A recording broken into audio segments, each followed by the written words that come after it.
All right, here is our next example on simplifying trig identities. So we have this, and we need to simplify it down to either a single trig expression or a number.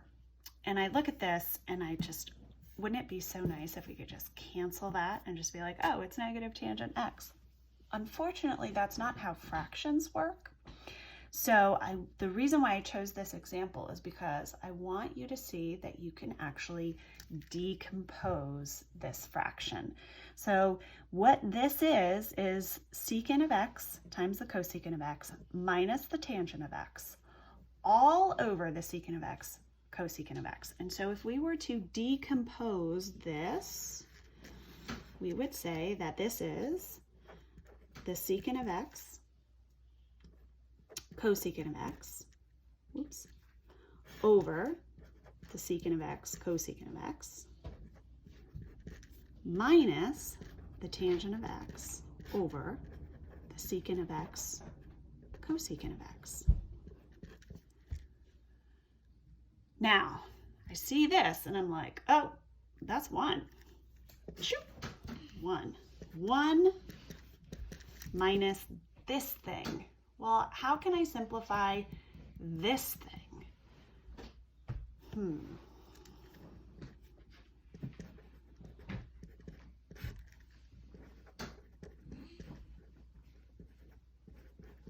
Pause the video here and see what you can do. See what you're inclined to do.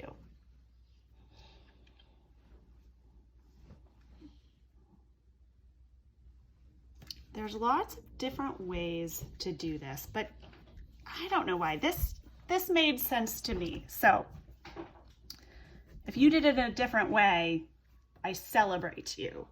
But I thought about it like this. 1 minus, now I thought about this as a fraction, as a division problem. And remember, when we divide a fraction, that's really the same as multiplying by the reciprocal. So I thought about this as the tangent times the reciprocal times the reciprocal of the secant.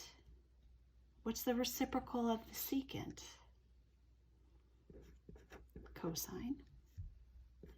And the reciprocal of the cosecant. What's the reciprocal of the cosecant? The sine.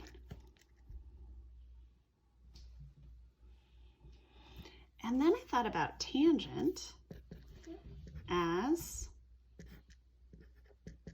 the sine of x over the cosine of x, and multiply that by the cosine of x times the sine of x. And then I thought, oh, well, those are going to cancel, and I'm going to get 1 minus sine of x times sine of x, sine squared x. And that to me seems like a lurking identity. So I said to myself, okay, well, let's just check it. Sine squared x plus cosine squared x equals 1. If I subtract sine of x from both sides, I get cosine squared x equals 1 minus the sine squared x. So I can use this and say, well, this is equal to cosine squared x. So it is cosine squared x. Yay, we did it. Yay. Ta-da. So fun.